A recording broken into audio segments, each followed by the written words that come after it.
ನಮಸ್ತೆ ಆತ್ಮೇರೆ, ನಿಮ್ಮೆಲ್ಲರ ಹಿತೈಷಿ ಆಧ್ಯಾತ್ಮಿಕ ಚಿಂತಕ, ಶಿಕ್ಷಕ, ಚಿತ್ತಚೇತನ ಜೀವನ ದರ್ಶನ ಕಾರ್ಯಕ್ರಮಕ್ಕೆ ತಮ್ಮೆಲ್ಲರಿಗೂ ಪ್ರೀತಿಯ ಸ್ವಾಗತ, ಸುಸ್ವಾಗತ. ಇಂದಿನ ಪ್ರಶ್ನೆ ಕರ್ಮ ಸಿದ್ಧಾಂತ. ಸ್ನೇಹಿತರೆ, ನೀವು ಕೇಳುವಂತಹ ಪ್ರಶ್ನೆಗಳನ್ನೇ ಜೀವನ ದರ್ಶನ ಕಾರ್ಯಕ್ರಮದಲ್ಲಿ ವಿಷಯವನ್ನಾಗಿ ಆಯ್ಕೆ ಮಾಡಿಕೊಂಡು ಉತ್ತರಗಳನ್ನು ಹೇಳೋದಕ್ಕೆ ಬಯಸ್ತೀನಿ. ಕರ್ಮ ಸಿದ್ಧಾಂತದ ಬಗ್ಗೆ ಸಂಕ್ಷಿಪ್ತವಾಗಿ ಹೇಳಿ ಅಂತ ಹೇಳಿದ್ದೀರಾ. ಖಂಡಿತವಾಗ್ಲೂ ಸಂಕ್ಷಿಪ್ತವಾಗಿ ಹೇಳೋದಕ್ಕೆ ಸಾಧ್ಯವಿಲ್ಲ.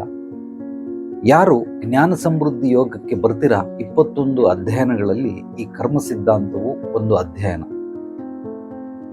ಸಂಕ್ಷಿಪ್ತವಾಗಿ ಅನ್ನೋದರ ಅರ್ಥ ಏನು ಅಂತಂದ್ರೆ, ಈಗ ನಾನು ಏನು ಅಂತ ನೀವು ತಿಳ್ಕೊಳ್ಬೇಕಾದ್ರೆ, ನನ್ನ ಹುಟ್ಟಿನಿಂದ ಈ ಕ್ಷಣದವರೆಗೂ ನಾನು ಬೆಳೆದಂಥ ರೀತಿ ನೀತಿ, ನನಗೆ ಗೊತ್ತಿರುವಂಥದ್ದು, ನಾನು ಕಲ್ತಿರುವಂಥದ್ದು, ನಾನು ತಿಳ್ಕೊಂಡಿರುವಂಥದ್ದು, ನನ್ನ ಒಡನಾಟ ಯಾರ್ಯಾರ ಜೊತೆ ಇದೆ, ಏನೇನು ವೃತ್ತಿಗಳನ್ನು ಮಾಡಿದ್ದೀನಿ, ಇದೆಲ್ಲವೂ ಕೂಡ ಜೀವನ ಚರಿತ್ರೆಯಲ್ಲಿ ಬರ್ತದೆ. ಇದನ್ನು ಸಂಕ್ಷಿಪ್ತತೆ ಅಂತ ಕರೀತಾರೆ. ಅದನ್ನ ಒಂದು ವಿಡಿಯೋದಲ್ಲಿ ನೀವು ಹೇಳ್ದಂಗೆ ಒಂದು 10 ನಿಮಿಷದಲ್ಲಿ ಹೇಳಿ ಮುಗಿಸೋದಕ್ಕಾಗೋದಿಲ್ಲ. ಹಂತವಾಗಿ ಬರೀ ಟೈಟ್ಲ್ಗಳನ್ನ ಹೇಳಿ ಬಾಲ್ಯ, ಯೌವನ, ಮಧ್ಯವಯಸ್ಕ, ನನ್ನ ಗುರುಗಳು ಸಿಕ್ತಂತ ಒಂದು 10-15 ಪಾಯಿಂಟ್ಗಳಲ್ಲಿ ಹೇಳಬಹುದೇ ಹೊರತು ಖಂಡಿತವಾಗ್ಲೂ ಸಂಕ್ಷಿಪ್ತವಾಗಿ ಹೇಳೋದಕ್ಕೆ ಸಾಧ್ಯವಿಲ್ಲ. ಸಂಕ್ಷಿಪ್ತವಾಗಿ ಅಂತಂದ್ರೆ, ಯಾರು ನನ್ನನ್ನು ಆಳವಾಗಿ ಅಧ್ಯಯನ ಮಾಡಿರ್ತಾರೆ, ನೋಡಿರ್ತಾರೆ, ಅವರು ಮಾತ್ರ ಹುಟ್ಟಿನಿಂದ ಈ ಕ್ಷಣದವರೆಗೂ ಎಲ್ಲವನ್ನ ಕ್ಯಾಪ್ಚರ್ ಮಾಡೋ ಪ್ರಯತ್ನ ಮಾಡ್ತಾರೆ. ಅದು ಪುಸ್ತಕದಲ್ಲಿ, ಬರವಣಿಗೆ ರೂಪದಲ್ಲಿ ಅಥವಾ ವಿಡಿಯೋ ರೂಪದಲ್ಲಿ, ಅಂದರೆ ಅವರು ಎಲ್ಲವನ್ನ ಹೇಳ್ತಾ ಹೋಗ್ತಾರೆ. ಆದ್ರಿಂದ ಸಂಕ್ಷಿಪ್ತವಾಗಿ ಹೇಳೋದಕ್ಕೆ ಸಾಧ್ಯವಿಲ್ಲ. ಕೆಲವೊಂದು ವಿಚಾರಗಳನ್ನು ನಿಮ್ಗೆ ಹೇಳ್ತೀನಿ, ಸಂಕ್ಷಿಪ್ತವಾಗಿ ಹೇಳ್ತೀನಿ. ಜ್ಞಾನ ಸಮೃದ್ಧಿ ಯೋಗಕ್ಕೆ ಬನ್ನಿ, ಆಗ ಹೇಳ್ತೀನಿ. ಜನರಲ್ ಆಗಿ ನಮಗೆ 3 ರೀತಿ ಕರ್ಮಗಳಿರ್ತವೆ. ಗತ ಜನ್ಮದ ಕರ್ಮ, ಪೂರ್ವಜರಿಂದ ಬಂದಂಥ ಕರ್ಮ, ಈ ದೇಹದಲ್ಲಿ ಮಾಡಿರುವಂತಹ ಕರ್ಮ. ಈ 3 ಕರ್ಮಗಳು ನಮ್ಮ ಇಡೀ ಜೀವನದ ಸಾವಿನವರೆಗೂ, ಹುಟ್ಟಿನಿಂದ ಸಾವಿನವರೆಗೂ ನಮ್ಮನ್ನ ಆಳುವಂಥದ್ದು ಈ 3 ಕರ್ಮಗಳು. ಇನ್ನ ಆ ಕರ್ಮಗಳಲ್ಲಿ ನಾವು ಏನೇನು ಮಾಡ್ತೀವಿ, ಕರ್ಮ ಅಂದ್ರೆ ಆಕ್ಷನ್ ಅಂತ ಅಷ್ಟೇ, ಬೇರೆ ಇನ್ನೇನು ತಿಳ್ಕೊಂಬಿಡಿ. ನೀವು ಚಟುವಟಿಕೆಗಳು, ಚಲನವಲನಗಳು, ಬೆಳಿಗ್ಗೆ ಎದ್ದಾಗ್ಲಿಂದ ರಾತ್ರಿ ಮಲಗೋವರೆಗೂ, ಹುಟ್ಟದಾಗ್ಲಿಂದ ಸಾಯೋವರೆಗೂ ಏನೇನೆಲ್ಲ ಕ್ರಿಯೆಗಳನ್ನು ಮಾಡ್ತೀರಾ, ಇದೆಲ್ಲವೂ ಕೂಡ ಕರ್ಮಗಳು. ಅದರಲ್ಲಿ ದುಷ್ಕರ್ಮಗಳು ಅಂತ ಒಂದು ಭಾಗ ನೆಗೆಟಿವಿಟಿ, ಸತ್ಕರ್ಮಗಳು ಅದು ಪಾಸಿಟಿವಿಟಿ.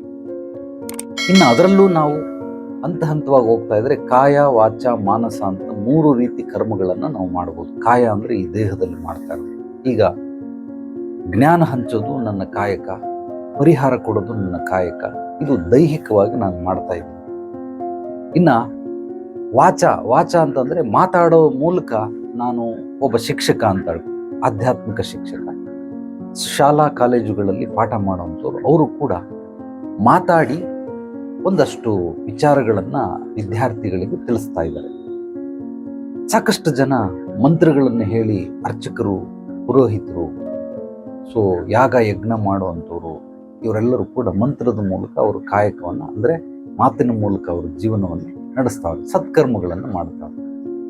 ಇನ್ನು ಮಾನಸಿಕವಾಗಿ ಆಲೋಚನೆ ಮಾಡುವಂಥದ್ದು ಸಕಾರಾತ್ಮಕವಾಗಿ, ಕ್ರಿಯಾತ್ಮಕವಾಗಿ, ಸೃಜನಾತ್ಮಕವಾಗಿದ್ದಾಗ ಅದೆಲ್ಲವೂ ಕೂಡ ನಿಮ್ಮ ಮುಂದಿನ ಭವಿಷ್ಯವನ್ನ ರೂಪಿಸೋದಕ್ಕೆ ಸಹಾಯ ಮಾಡ್ತದೆ. ಇಲ್ಲಿ ನಾವೇನ್ ಮಾಡ್ತೀರಿ, ದೇಹದಿಂದ ಮಾಡುವಂತಹ ಕ್ರಿಯೆಗಳು ಅಥವಾ ಕೃತ್ಯಗಳು, ಕರ್ಮಗಳನ್ನ ಸಕಾರಾತ್ಮಕವಾಗೂ ಮಾಡ್ತೀರಿ, ನಕಾರಾತ್ಮಕವಾಗೂ ಮಾಡ್ತೀರಿ.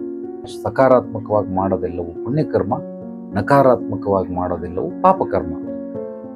ಈ ರೀತಿ ಕರ್ಮಗಳನ್ನ ನಾವು ಒಳ್ಳೆಯದು, ಕೆಟ್ಟದ್ದು ಏನೇನು ಮಾಡ್ತೀರಿ. ಉದಾಹರಣೆಗೆ, ನಾನು ನನ್ನ ತಂದೆ ತಾಯಿಗಳಿಗೆ ಹೊಗಳ್ತಾ ಇದ್ದೀನಿ, ನನಗೆ ಜನ್ಮ ಕೊಟ್ಟಿದ್ದಕ್ಕೆ ಬಹಳ ಸಾರ್ಥಕ ಅಂತ. ಅದೇ ಇನ್ನೊಬ್ಬ ತಂದೆ ತಾಯಿಗಳಿಗೆ ಬೈತಾವನೆ, ನೀನು ನನ್ನನ್ನು ಯಾಕೆ ಹುಟ್ಟಿಸ್ದೆ, ಏನು ಹುಟ್ಟಿಸಿ ನನಗೆ ಏನು ಸಾರ್ಥಕ ಮಾಡಿದ್ವಿ, ಎಷ್ಟು ಆಸ್ತಿ ಪಾಸ್ತಿ ಮಾಡಿದ್ವಿ, ₹1 ಇಲ್ಲ, ಎಲ್ಲ ತಿಂದು ತೇಗ್ಬಿಟ್ಟಿದ್ಯಾ, ಹಾಗೆ ಹೀಗೆ ಅಂತೇಳಿ ಅಪ್ಪ ಅಮ್ಮನಿಗೆ ಬೈತಾ ಇದ್ದಾನೆ. ಇದು ಪಾಪಕರ್ಮ. ಹುಟ್ಟಿಸಿರೋಂತಹ ಋಣ ತೀರಿಸೋದಕ್ಕೆ ನಮಗೆ ಸಾಕಷ್ಟು ಜನ್ಮ ಕಳೆದ್ರು ಸಾಧ್ಯವಾಗದೇ ಇರಬೇಕಾದ್ರೆ, ಏನು ಹುಟ್ಟಿಸ್ತೆ ನನ್ನನ್ನು, ಮಾಡಿ ಹುಟ್ಟಿಸ್ಬಿಟ್ಟು ನನ್ನನ್ನು ಯಾಕೆ ಹಿಂಗೆ ಬಿಟ್ಟಿದ್ಯಾ, ಆಸ್ತಿ ಪಾಸ್ತಿ ಎಷ್ಟು ಮಾಡಿದ್ಯಾ ಅಂತ ಹೇಳಿ ಮಗ ಕೇಳ್ತಾನೆ. ಇದು ಪಾಪಕರ್ಮ. ಆದ್ರಿಂದ ಪ್ರತಿಯೊಂದು ಕೂಡ ದೈಹಿಕವಾಗಿ, ಮಾನಸಿಕವಾಗಿ, ಆತ್ಮಿಕವಾಗಿ, ಅಂದ್ರೆ ಆಲೋಚನೆ ಮಾಡುವ ಮೂಲಕ ನಾವು ಕರ್ಮಗಳನ್ನ, ಸತ್ಕರ್ಮನಾದ್ರೂ ಮಾಡಬಹುದು, ದುಷ್ಕರ್ಮಗಳನ್ನಾದ್ರೂ ಮಾಡಬಹುದು. ಅದು ನಮ್ಮ ಜ್ಞಾನ ಮತ್ತು ಬುದ್ಧಿಗೆ ಬಿಟ್ಟಂಥದ್ದು. ಅಂದರೆ ನಮ್ಮ ಸಂಸ್ಕಾರ ಯಾವ ರೀತಿ ಇದೆ, ಅಪ್ಪ ಅಮ್ಮ ಹೇಗೆ ಕಲಿಸ್ಕೊಟ್ಟಿದ್ದಾರೆ, ಸಮಾಜ ಹೇಗೆ ಕಲಿಸ್ಕೊಟ್ಟಿದೆ, ಶಾಲಾ ಕಾಲೇಜುಗಳು ಹೇಗೆ ಕಲಿಸ್ಕೊಟ್ಟಿದೆ, ನಮ್ಮ ಸ್ನೇಹ ವರ್ಗ ಬಂಧು ಬಳಗದವರು ಹೇಗೆ ಕಲಿಸ್ಕೊಟ್ಟಿದ್ದಾರೆ, ಇದ್ರ ಮೇಲೆ ದುಷ್ಕೃತ್ಯಗಳನ್ನು ಅಥವಾ ಸತ್ಕರ್ಮಗಳನ್ನು ಮಾಡೋದಕ್ಕೆ ಹೊರಟಿರ್ತೀವಿ. ಈ ಕರ್ಮ ಸಿದ್ಧಾಂತನ ನಿಜವಾಗ್ಲೂ ಅದೊಂಥರ ಸಾಗರ ಇದ್ದಂಗೆ. ಅದನ್ನು ಎಲ್ಲವನ್ನ ಸಾಗರವನ್ನು ನಾನು ಹರಿದು ಕುಡಿದು ಬಿಡ್ತೀನಿ ಅನ್ನೋದಕ್ಕೆ ಸಾಧ್ಯವೇ ಇಲ್ಲ. ಒಂದು ಲೀಟರ್ ನೀರು ಕುಡಿಯೋಕ್ಕೆ ನಮ್ಮ ಕೆಲಸ ಆಗಲ್ಲ, ಇನ್ನು ಸಾಗರದ ನೀರನ್ನು ಹೇಗೆ ನಾವು ಕುಡಿಯೋದಕ್ಕೆ ಸಾಧ್ಯ? ಖಂಡಿತವಾಗ್ಲೂ ಸಾಧ್ಯವಾಗೋದಿಲ್ಲ. ಆದರೂ ಅಲ್ಪ ಸ್ವಲ್ಪ ಆವಾಗವಾಗ ತಿಳ್ಕೊಳ್ತಾ ಇರಬಹುದು. ಈಗ ನನ್ನ ಉದಾಹರಣೆ, ಕಣ್ಣಲ್ಲಿ ನೀರು ಬರ್ತಾ ಇದೆ. ನೀರು ಬಂದಾಗ ಏನೋ ದುಃಖ ಆಗಿರುತ್ತೆ, ಯಾರೋ ಏನೋ ಅಂದ್ಬಿಟ್ಟಿರ್ತಾರೆ. ಕಣ್ಣಲ್ಲಿ ಹಿಂಗೆ ಕೈಯಲ್ಲಿ ಒರೆಸ್ಕೊಳ್ತೀವಿ. ಈ ಕೈಯಲ್ಲಿ ಒರೆಸ್ಕೊಳ್ಳೋಂಥದ್ದು ಏನಿದೆಯಲ್ಲ, ಆ ಕಣ್ಣೀರು ಬರ್ತಾ ಇದೆ, ಇದೇ ಪಾಪಕರ್ಮ, ಅಂದ್ರೆ ಕರ್ಮ. ಅದು ಈ ಕೈಯಲ್ಲಿ ಒರೆಸೋದಿದೆಯಲ್ಲ, ಇದು ದೇವರು. ಅಂದ್ರೆ ಕರ್ಮಗಳು ಕಳಿಯೋವರೆಗೂ ಕೂಡ ದೇವರು ಬರಲ್ಲ. ಇದನ್ನ ಚೆನ್ನಾಗಿ ಅರ್ಥ ಮಾಡ್ಕೊಳ್ಳಿ. ನಿಮ್ಮ ಕರ್ಮಗಳು ಕಳಿಯೋವರೆಗೂ ದೇವರು ಕೂಡ ಬಂದು ಕೈ ಒರೆಸಲ್ಲ. ಸುಮ್ಮನೆ ಒರೆಸ್ಕೊತೀರಾ. ನನಗೆ ಬಹಳ ಇಷ್ಟ ಆಗಿದೆ ಡಾಕ್ಟ್ರೇ, ನನಗೆ ಹಾರ್ಟ್ ಆಪರೇಷನ್ ಮಾಡಿ, ಹಾರ್ಟ್ ಅಟ್ಯಾಕ್ ಇಲ್ಲ, ಹೃದಯದಲ್ಲಿ ಯಾವುದೇ ರೀತಿ ಸಮಸ್ಯೆಗಳಿಲ್ಲ, ಸುಮ್ಮನೆ ತಮಾಷೆಗೆ ದುಡ್ಡು ಹೆಚ್ಚಾಗಿದೆ, ನನಗೆ ಬಹಳ ಇಷ್ಟ ಆಪರೇಷನ್, ದಯವಿಟ್ಟು ಆಪರೇಷನ್ ಮಾಡಿ. ಮಾಡ್ತಾರ ಡಾಕ್ಟ್ರು? ನನಗೆ ಕಿಡ್ನಿ ಆಪರೇಷನ್ ಮಾಡಿ. ಕಿಡ್ನಿ ಯಾರಾದರೂ ಆಪರೇಷನ್ ಮಾಡ್ತಾರ? ಅಂದ್ರೆ ಡ್ಯಾಮೇಜ್ ಆಗಿದ್ರೆ ಮಾಡ್ತಾರೆ, ಚೆನ್ನಾಗಿದ್ರೆ ಯಾರು ಮಾಡ್ತಾರೆ? ಅಂದ್ರೆ ಕರ್ಮಗಳಿದ್ರೆ ಮಾತ್ರ ನಿಮಗೆ ಹೃದಯನ ಕುಯ್ಯೋದಕ್ಕೆ ಸಾಧ್ಯ, ಕಿಡ್ನಿನ ಕುಯ್ಯೋದಕ್ಕೆ ಸಾಧ್ಯ. ನೀವೇನಾದರೂ ನಾರ್ಮಲ್ ಡೆಲಿವರಿ ಆಗಲಿಲ್ಲ ಅಂದರೆ ಆಪ್ರೇಷನ್ ಮಾಡಿ ಮಗು ತೆಗಿತಾರೆ. ನೀವು ಪ್ರೆಗ್ನೆಂಟೇ ಅಲ್ಲ, ಸುಮ್ಮನೆ ಆಪ್ರೇಷನ್ ಮಾಡಿ ಮಗು ತೆಗಿರಿ. ಒಳಗಡೆ ಹೊಟ್ಟೆ ಊದ್ಕೊಂಡಿಲ್ಲ, ನಿಮಗೆ 9 ತಿಂಗಳಿಲ್ಲ, ಸುಮ್ಮನೆ ಆಪ್ರೇಷನ್ ಮಾಡಿ ತೆಗಿರಿ. ಏನು ಆಪ್ರೇಷನ್ ಮಾಡ್ತಾರೆ? ಖಂಡಿತವಾಗ್ಲಿಲ್ಲ. ಕರ್ಮಗಳು ಅಂತಂದಾಗ ಏನು ಅದನ್ನು ನಕಾರಾತ್ಮಕವಾಗಿ ಕರ್ಮಗಳನ್ನು ಮಾಡಿರ್ತೀರ, ನಾವು ಅದನ್ನು ಮಾಡಿದ್ದು ನಾವು ಮಾರಾಯ ಅಂತ ಅನುಭವಿಸ್ಲೇಬೇಕಾಗ್ತದೆ. ಪೂರ್ವಜರಿಂದ ಬಂದಂಥ ಕರ್ಮಗಳನ್ನು ನಾವು ಕಳ್ಕೊಳ್ಳಬಹುದು, ಅದನ್ನು ಅನುಭವಿಸಲೇಬೇಕಾಗ್ತದೆ. ಗತ ಜನ್ಮದಿಂದ ಬಂದಂಥ ಕರ್ಮಗಳನ್ನು ಕೂಡ ಕಳ್ಕೊಳ್ಬಹುದು, ಅದನ್ನು ಅನುಭವಿಸಲೇಬೇಕಾಗ್ತದೆ. ಆದರೆ ಈ ಜನ್ಮದಲ್ಲಿ, ಈ ದೇಹದಲ್ಲಿ ಮಾಡಿರುವಂಥ ಕರ್ಮಗಳಿಗೆ ನಾವು ತಪ್ಪಿಸ್ಕೊಳ್ಳೋದಕ್ಕೆ ಸಾಧ್ಯವಿಲ್ಲ. ಮಾಡಿದ್ದು ನಾವು ಮಾರಾಯ ಅಂತ. ಉಪ್ಪ ತಿಂದ ಮೇಲೆ ನೀರ ಕುಡಿಯಲೇಬೇಕು ಅಂತ ನಾವು ನೀರನ್ನು ಕುಡಿಲೇಬೇಕಾಗುತ್ತೆ. ಆದ್ದರಿಂದ ಹೇಳುವ ಎಲ್ಲ ವಿಚಾರಗಳನ್ನು ನೀವು ಅತ್ಯದ್ಭುತವಾಗಿ ಗಮನ ಕೊಟ್ಟು ಆಲಿಸಿದಾಗ ಮಾತ್ರ ಇದೆಲ್ಲವೂ ಅರ್ಥ ಮಾಡ್ಕೊಳ್ಳೋದಕ್ಕೆ ಸಾಧ್ಯವಾಗುತ್ತೆ. ಅರ್ಥ ಆಗಲಿಲ್ಲ ಅಂತಂದರೆ 2 ಬಾರಿ 3 ಬಾರಿ ನನ್ನ ವಿಡಿಯೋಗಳನ್ನು ತಿರುವಾಕಿ ನೋಡ್ತಾ ಇರಿ.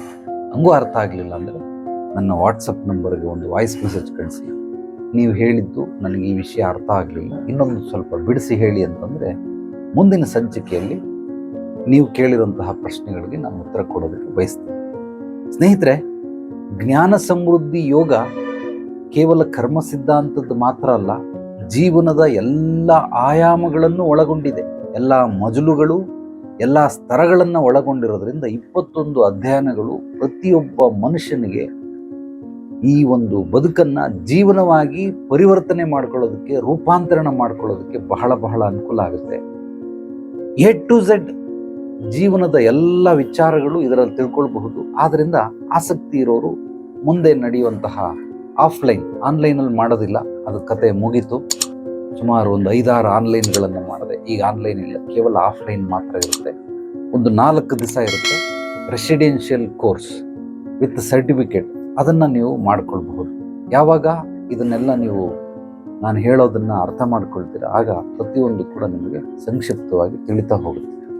ಯಾರಿಗೆ ಯಾವುದೇ ರೀತಿ ಸಮಸ್ಯೆಗಳಿರಲಿ, ತೊಂದರೆಗಳಿರಲಿ, ನೇರವಾಗಿ ಬಂದು ಭೇಟಿ ಮಾಡಿ ನಿಮ್ಮ ಸಮಸ್ಯೆಗಳಿಗೆ ಕೂಲಂಕುಷವಾಗಿ ಪರಿಶೀಲನೆ ಮಾಡಿ ನಿಮ್ಮ ಪೂರ್ವಾಪರಗಳನ್ನೆಲ್ಲ ತಿಳಿದು ನಿಮ್ಮ ಸಮಸ್ಯೆಗೆ ಪರಿಹಾರ ಕೊಡೋದ್ರ ಜೊತೆಗೆ ಮುಂದಿನ ಭವಿಷ್ಯದಲ್ಲಿ ನಿಮಗೆ ನಿರಂತರವಾದ ಮಾರ್ಗದರ್ಶನ ಮತ್ತು ಬೆಂಬಲವನ್ನು ಸಹ ಸುಬೋಧಿನಿ ಆಧ್ಯಾತ್ಮಿಕ ಕೇಂದ್ರದಲ್ಲಿ ಏರ್ಪಡಿಸಲಾಗಿದೆ.